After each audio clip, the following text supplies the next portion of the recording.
পানি পান করার জন্য তিনি ছটফট করছেন, তখনও পানির বোতল মুখের কাছে নিয়ে পুলিশের কর্তব্যরত কোনো এক সদস্য তিনি বোতলটা আবার ফেরত নিয়ে আসছেন, তাকে পানি পান করতে দেন নাই। পিপাসায় ছটফট করতে করতে লোকটা মারা গেল। গাজীপুরে একজন ইমামকে শিশু বলাৎকারের অভিযোগে পিটিয়ে মেরে ফেলা হয়েছে। অনেকেই বলেছে আকীদাগত পার্থক্যের কারণে মেরে ফেলা হয়েছে। তার মামলা পুলিশ নিচ্ছে না। এদেশে ইমামদের জীবনের মূল্য কি নেই তাহলে? এই ঘটনা আমারও চোখে পড়েছে এবং খুবই অবাক হয়েছি এবং কষ্ট পেয়েছি একই সঙ্গে। একজন ইমাম, তার আকীদা যাই হোক না কেন, তার চিন্তা যাই হোক না কেন, একজন আলিম, একজন সম্মানিত ইমাম, তার বিরুদ্ধে কোনো অভিযোগ উঠলে তিনি দোষী হলে 100 বার তার বিচার হবে। কিন্তু একটা অভিযোগ তুলে একটা মানুষকে পিটিয়ে মেরে ফেলা, এটা কোনো সভ্য সমাজে গ্রহণযোগ্য হতে পারে না। আমি অবাক হয়েছি যে অতি সম্প্রতি এ ধরনের যে সমস্ত মবের ঘটনা ঘটেছে, আইন হাতে তুলে নেওয়ার ঘটনা ঘটেছে, সেগুলোতে যারা সরব ছিল সে মানুষগুলো এই ঘটনায় পরিপূর্ণ নীরব। তাদের মুখ থেকে কোনো আওয়াজ আমরা শুনতে পাই নাই। কি কারণে? কারণ এখানে নিহত লোকটা একজন ইমাম, সেজন্য নিহত লোকটা একজন আলেম, সেজন্য। এই যদি হয় আমাদের সমাজের অবস্থা, তাহলে এই সমাজের জন্য কোনো কল্যাণ অপেক্ষা করছে না। যারা অন্যান্য মবের বিরুদ্ধে সোচ্চার ছিলেন, এখানে এই মবের সাথে যারা জড়িত তাদের বিরুদ্ধে সবাই সোচ্চার থাকা কর্তব্য। একটা লোক অপরাধী হলে, অপরাধ প্রমাণ হওয়ার আগ পর্যন্ত, অভিযুক্ত হলে অপরাধ প্রমাণ হওয়ার আগ পর্যন্ত তাকে অপরাধী বলা যাবে না। এখানে কি ঘটেছে আমরা কেউ জানি না, কিন্তু আমরা এটুকু জানি লোকটাকে পিটিয়ে মেরে ফেলা হয়েছে।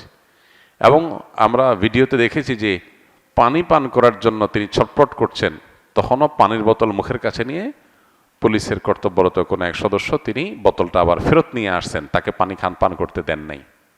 পিপাসায় ছটফট করতে করতে লোকটা মারা গেল। এটা তো একটা সভ্য সমাজে কোনোভাবে মেনে নেওয়া যায় না। একজন মানুষ তিনি যদি অপরাধীও হন, পানি পান করতে চাইবে, তাকে পানি পান করতে দিবেন না, তাকে মেরে ফেলবেন। এটার সুষ্ঠু তদন্ত এবং বিচার দাবি করছি আমরা। অপরাধীদেরকে খুঁজে বের করে দৃষ্টান্তমূলক শাস্তি হোক।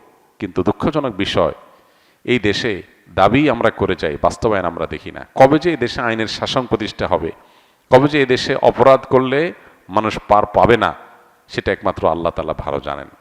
আমরা স্বপ্ন দেখি এক এক সময়, এক একজনকে নিয়ে, এক এক গ্রুপকে নিয়ে, কিন্তু তারা আমাদের সেই স্বপ্নগুলোকে ধুলির সাথে মিশিয়ে দেয়।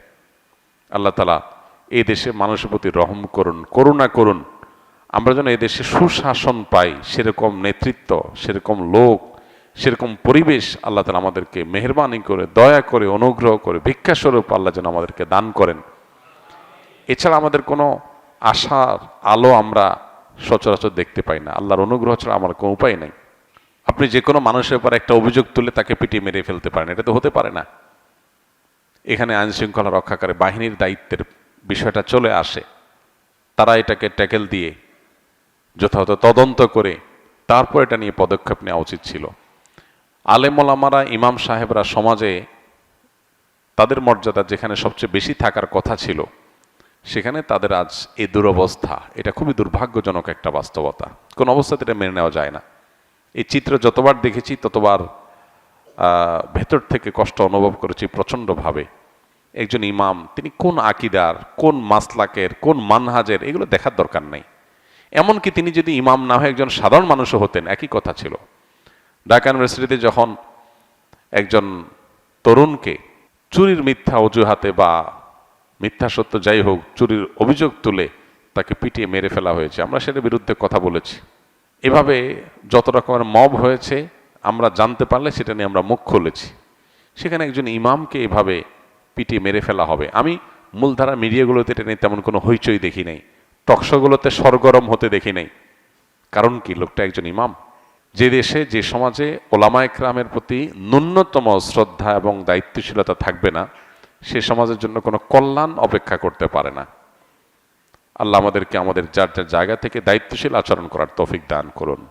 সেকুলার এবং নাস্তিক যারা এদেশের তথাকথিত সুশীল সাজে, এখানে যদি আজকে ইমামের জায়গায় কোনো হিন্দু পণ্ডিত, অন্য ধর্মের কেউ তার ব্যাপারে এরকম কোনো অভিযোগের ভিত্তিতে মানুষ পিটিয়ে তাকে মেরে ফেলতো, তাকে পানি না দিত, তাহলে দেখতেন তাদের মায়া কান্না কত প্রকার কি কি। যেহেতু লোকটা ইমাম, সেজন্য সব চুপ হয়ে গেছে। এই লোকগুলোর ভণ্ডামি এবং এদের মানবিক খেলা, এদের নিজেদের ভালো মানুষের মুখোশ পরা, এ সম্পর্কে আমাদের বারবার করে বিভিন্ন ঘটনাগুলোতে আমাদের চোখ খুলে যায়, কিন্তু এরপর আমরা মানুষ চিনতে পারি না। এদেশের প্রকৃত বন্ধু ওলামা একরাম।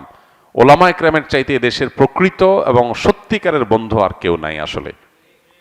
সকল অনাচারে দেখবেন ওলামারা মুখ খুলেছেন, সবাই হয়তো পরে বুঝছেন। আলেমরা যখন বলেছেন তখন তাদেরকে বুঝেন নাই। পার্বত্য চট্টগ্রামের স্বাধীনতা বিপন্ন হতে পারে, আলেমরা সবার আগে আশঙ্কা করেছেন এবং সতর্ক করেছেন। খ্রিস্টান মিশনারিগুলো সেখানে নানান ষড়যন্ত্রের বীজ বপন করছে, বহু যুগ আগে থেকে আলেমরা বলে আসছে, আপনারা কানে নেন নাই। কিন্তু যখন বিপদ কাছায় গেছে তখন আপনারা নড়ে চড়ে বসেছেন। ওলামা একরাম বিভিন্ন অপসংস্কৃতির বিরুদ্ধে কথা বলে, তখন আমরা অনেকে শুনি না, কিন্তু যখন সর্বনাশ আমাদের হয়ে যায় তখন আমরা হয়তো নড়ে চড়ে বসি। আল্লাহ তাআলা আমাদেরকে সম্বিত যেন ফিরে পাই, আমাদের বিবেচনা বোধ যেন জাগ্রত হয়, সত্য আর অসত্য যেন আমরা বুঝতে পারি, সেই তৌফিক দান করুন। ওলামা একরামের প্রকৃত মর্যাদা, আলেম সমাজের মর্যাদা আমাদেরকে দেওয়ার তৌফিক দান করুন। আলেমদের লেবাস পরে যদি কেউ অন্যায় করে, শতকণ্ঠে আমরা তার বিচার চাই, অবশ্যই তার বিচার করা হোক। যত রকমের অন্যায় অনাচার হতে পারে, সেটা বলাৎকার হোক, জেনা হোক, অন্য কোনো অপরাধ হোক, একজন আলেম করলেও তার বিচার করতে হবে, সাধারণ মানুষ করলেও তার বিচার করতে হবে। ইসলাম সে ইনসাফ কায়েম করার জন্যই এসেছে, আমরা সেটা অবশ্যই বলবো, শতকণ্ঠে বলবো। কোনো আলেম কোনো অন্যায় করলে সেটা সবার আগে আমরা প্রতিবাদ করার চেষ্টা করি, সেটা অন্যায়কে অন্যায় বলার চেষ্টা করি। কিন্তু একজন আলেমকে অভিযোগ দিয়ে প্রমাণ হওয়ার আগে পিটিয়ে মেরে ফেলবেন এবং একটা সমাজ চেয়ে চেয়ে দেখবে, এটা নিয়ে তেমন কোনো আলোচনাও নাই, হইচই নাই, এটা নিয়ে টকশোগুলো গরম হচ্ছে না, টেলিভিশনগুলোতে আলোচনা তেমন একটা শোনা যাচ্ছে না। এটা দুর্ভাগ্যজনক। এদেশের 4 লক্ষ মসজিদ, 4 লক্ষ ইমাম, এই 4 লক্ষ ইমাম তারা যদি তাদের মতপার্থক্য ভুলে, তারা যদি জাতীয় স্বার্থে ঐক্যবদ্ধ থাকেন, তারা যদি দেশ এবং মানুষের কল্যাণে নিজেদেরকে নিয়োজিত করেন, তাহলে ইমামদেরকে এরকম অবজ্ঞা করার সুযোগ কেউ পাবে না। এই জন্য আমাদের ওলামা একরাম প্রত্যেকটা মহল্লাতে আমাদের ঐক্যবদ্ধ থাকতে হবে। দুর্ভাগ্য আমাদের, আমরা বিভিন্ন মাসলাকগত আকীদাগত মতপার্থক্যের দোহাই দিয়ে আমরা যার যার মতো আলাদা আলাদা, পারলে একজন আরেকজনের বিরুদ্ধে শত্রুতা করি। এগুলা ভেদাভেদ ভুলে, মতপার্থক্য আপন জায়গায় থাকতে পারে, সেগুলো থাকা সত্ত্বেও আমরা ঐক্যবদ্ধ থাকা দরকার, একে অন্যের পাশে থাকা দরকার এবং সমাজ এবং মানুষের কল্যাণে কাজ করা দরকার। আল্লাহ আমাদেরকে তৌফিক দান করুন। আস-সুন্নাহ ফাউন্ডেশন, উম্মার স্বার্থে সুন্নাহর সাথে।